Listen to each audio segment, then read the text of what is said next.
quick update about my dear vlogs. I kind of forgot, and I changed it completely.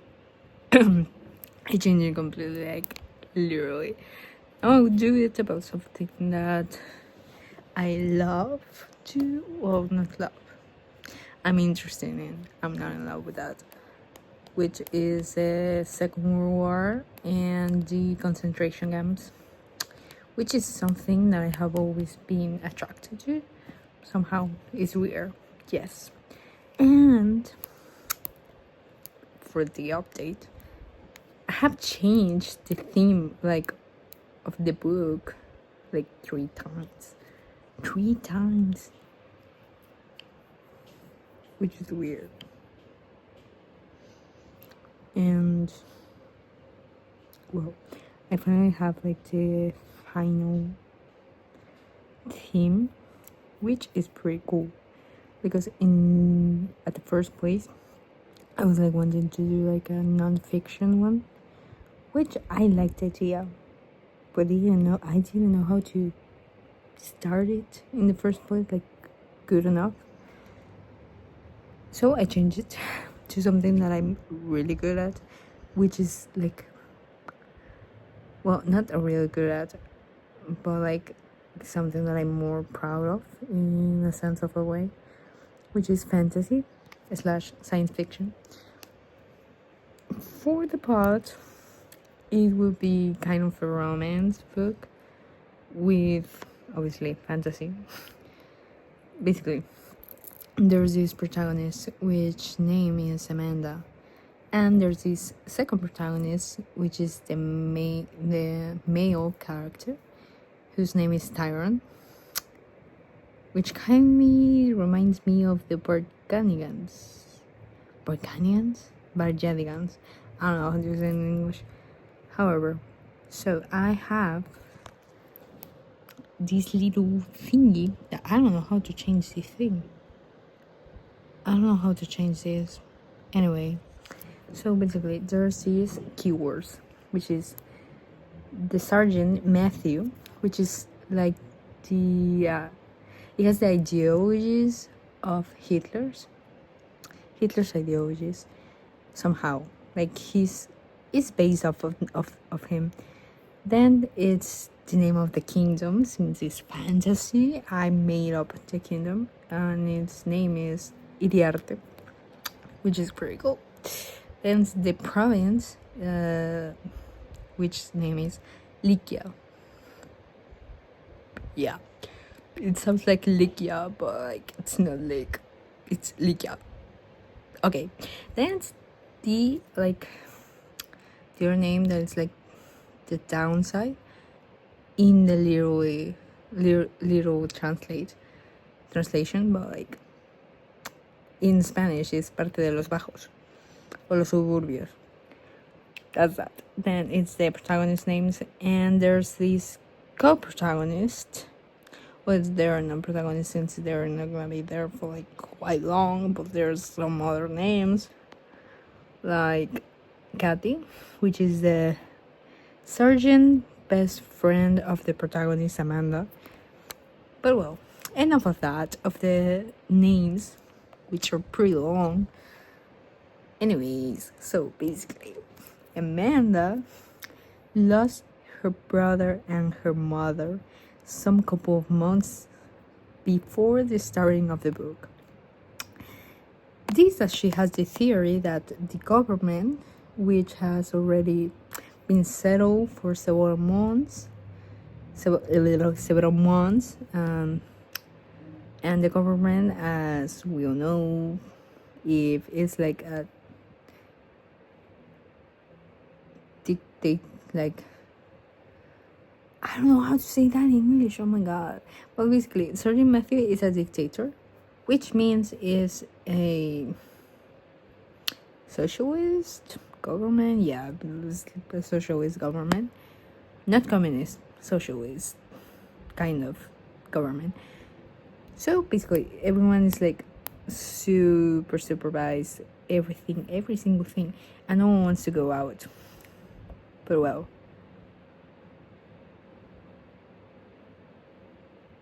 Well, so basically, Amanda has this theory that the government took her brother and her mother. So she has like this kind of a change in her mind, and she decides to get into the government. Yay! So she got into the government, and now she's like a general.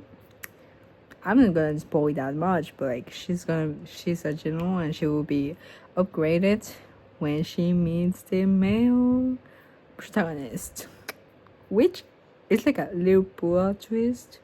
Like when they first meet, to what I'm into right now, because I'm only in chapter 2, but there's so much happening already. So, she enters the government with the plan of getting into an upgrade position, just like now, and getting information in order to get the key point onto where's her family. However, what she doesn't know, and I know because I'm the author, they are in a concentration camp, but not any concentration camp. It's gonna be related to people who have these kind of differences, which correlates to what the Nazis did. They found people with differences, like ethnicities and all that shit, which is not really a difference. We all know that, but it correlates. They find people different and they take them and they put them here. But she doesn't know, and I haven't reading it yet. So, but basically that's it. That's the whole idea of this and the little update. I'm gonna try and do more of these little updates because I really want to kind of have it here and like show what I'm doing, because I'm really giving a lot into this. A lot has been happening throughout these whole months. Why do you say months? Months. Like a lot has happened in this couple months. No, like several months. And well, I just started like actually getting into it, and I also have to do the theory, which I have already started. It's not. I don't really have like couple like, things. I have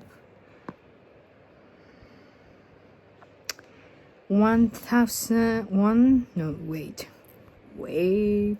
They don't know you. Like, I have 1,000 with. Wait. I'm sorry. I'm not good at math. Wait.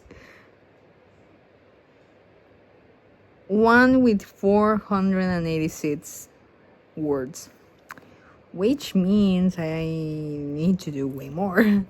But I already have the introduction to the World War II. I'm gonna read like the subtitles of this.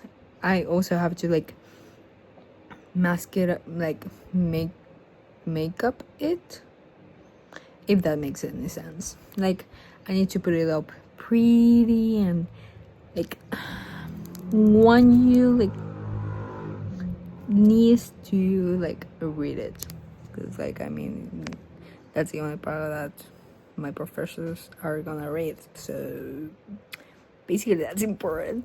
Plus I have to like search up images and kind of all that.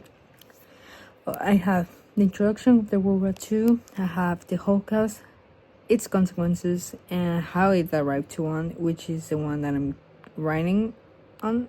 I don't have that much. I have like 1, 2, 3, 4, 5, 6, 7, 8, 9, 10, 11, 12, 14, 15, 16 paragraphs, and I still have to put on more. Then I have the number 3, which is what's a concentration camp. Then I have types of persons that reside there, which, as I have said before, they are like people who are different in a sense of a way. Then we have Jewish kids, sorry. Then we have the world far from the camp, and like a comparison. I don't know how to say that. Like a comparison of those two. Then I have the conduct, the behavior. The behavior. I swear I know English. I have a 9 in English. I swear I know. I find it hard to like put on words. Like I find it harder speaking than writing. Like I'm good at writing in English. I swear. Like I speak English way more than I speak Spanish. I don't know why, but I write it. I don't usually speak it. I usually do, but alone, not to a camera and giving myself fame to the internet and digital print. So yeah, that's not. Well, where was I? Yeah. And then, how was oh no, wait. The behavior of the kids inside the camp, because as we already know, kids were like all the time. It's not funny. It's not funny. I swear it's not funny. I kind of want to make it like a little bit easier to say it out loud, because at the end I'm gonna have to talk about it. Wait, now I'm scared. I'm gonna like laugh in the middle of this. What the fuck? Anyways, then it's how was Auschwitz. Auschwitz. I don't know how to say that, but I mean Auschwitz. Where it was and how it was. How was it treated? Like in the technical matter. Anyways, then how were the days inside the camp and its function? Like how the days were, like we don't know, we have like our little itinerary, well, that how much it lasted, which it lasted 56 weeks, no wait, months. 56 months, which is the amount of chapters that I want to do for the book. So it had like a little meaning.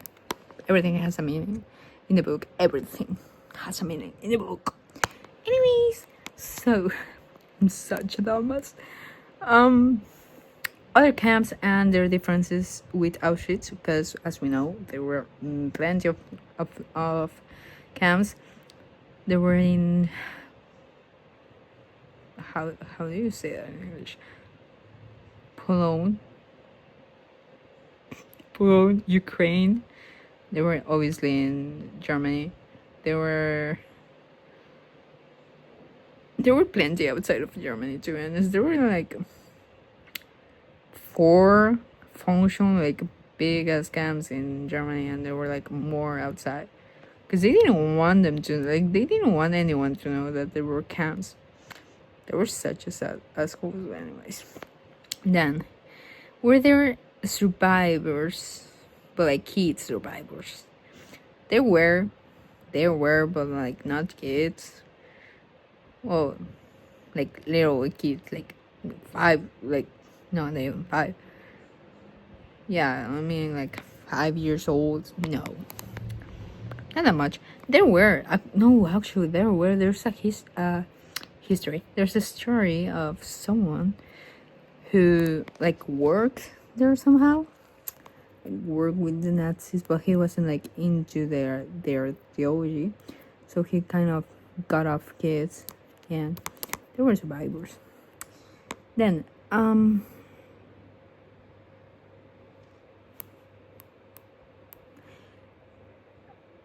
from the memorandums of those survivors, how is that it affected to these people? So I'm kind of going to be collecting like this kind of story times. Yeah, I'm gonna be collecting the story times of these people, and I'm gonna try to correlate them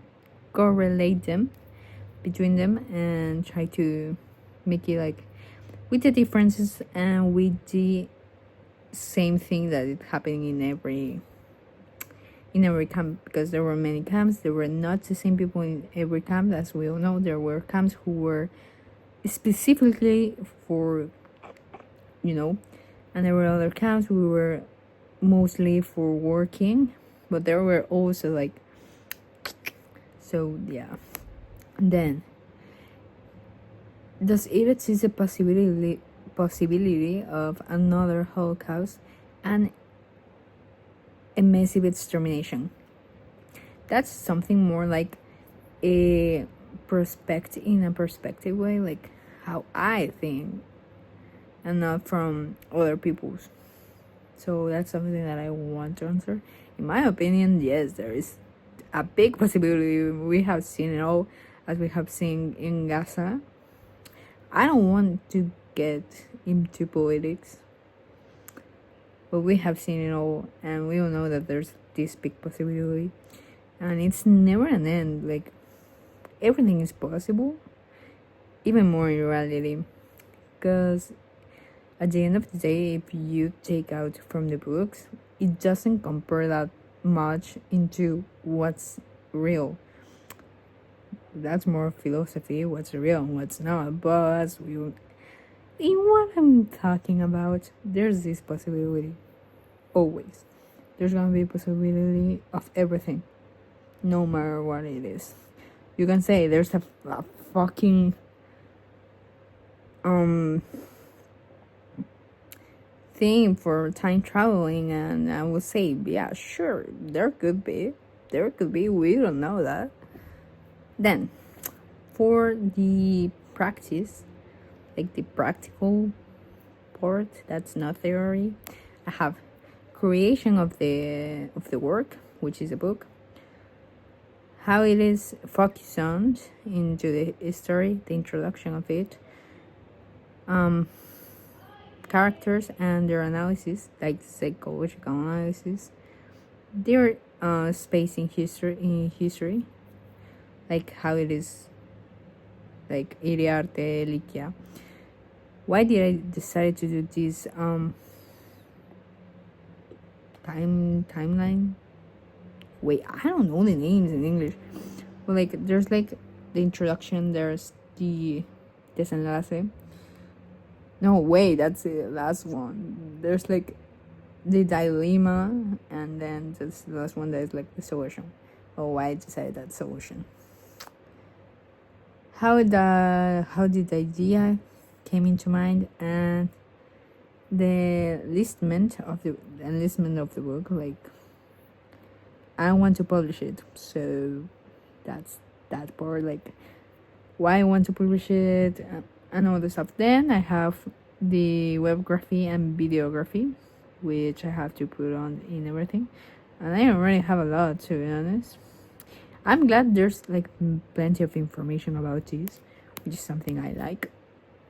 And that's a little update in my living room, which I also changed. I didn't change it, that my mom did, but it's changed, and it's not my room, it's my sister's. But that's besides the point. So I will have to try and do more updates throughout this month, because I have till October. Yeah, I had a year and I did it. But I mean, I have time, and I don't really like counted the amount of words that I have to for days. Like, every day I have to write like 2,500 words per day for a month in order to complete 300 pages. Yeah. Because that's my minimum. But like, it's a fantasy book, which means it could have other books, trilogy, dialogy, I don't know. So that's that. Thank you for watching. If you watch this, and if it's boring, I don't care. I don't care. Like, do whatever you want. If you came to the end, thank you, Mr. Person. Thank you.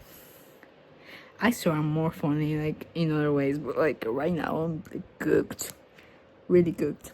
And that's that. Thank you. Bye bye.